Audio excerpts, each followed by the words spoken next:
Kana bitawng mahigugma ka sa isa ka tao. Ihatag nimo ang tanan para lang dili mabago ang paghigugma nga imong gihatag sa iya. Kalibutan ako gatuyok para lang malipay ka. Aron dili na ka mawala sa akong kiliran. Agwantahon ang kalaban para lang dili maalis daran. Dili ka masuko permente kong gapababa. Bisan gihimong katawanan ang kasuko aron mawala. Bisan manghugas og plato gihuna-huna ti ka. Mauna ang pasabot nga lab ka ayuti ka. Pero nibaliktad ang tanan nawala kag pinakalit. Ang tamis nga paghigugman ni kalitra ug paet pagkasakit.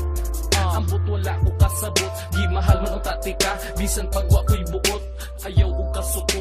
Ayaw ko ing nag-bitter, tinuod man jud na wala lagi forever.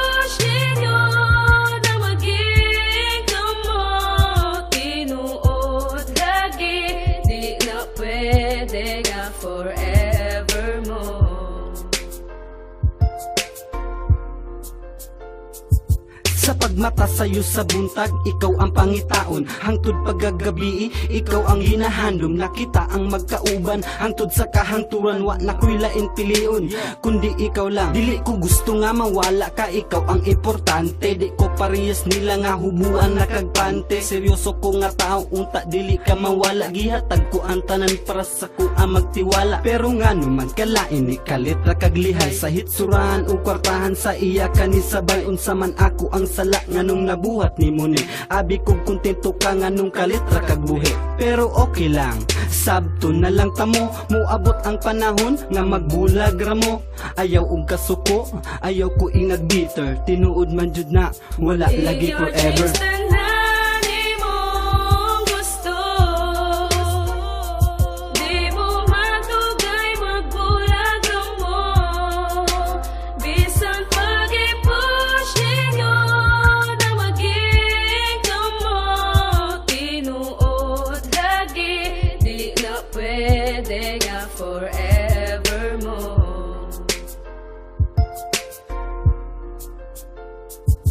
Na amay mga butang nga dili jud permanente. Kung mawala siya sa imo, malamang dili jud mo pwede. Na magkahigugma ay tungod lagi walay forever. Ingon pa ni Duterte, nothing is forever. Pero ayaw kahadlok, kay naaman si together. Pero ang tinuod di ba wala man jud forever. Ayaw kabalaka ug ayaw pagduwa-duwa. Kung naakay uyab, bulagi na siya. Kesa mo abot ang adlaw nga ikaw masakitan. Ug ma-realize na nimo nga damgora ang tanan. Ug pagmahay ang mangulo sa imo ang huna-huna. Kundi ka magpatuo, ka muna ang bahala. Wala ta kabalo sa dagan sa panahon. Sweet ka ayo mo karon magbulag ra mo pohon. Ayaw og kasuko, ayaw ko ing nag-bitter. Tinuod man jud na wala lagi forever.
Kana bitawng mahigugma ka sa isa ka tao. Ihatag nimo ang tanan para lang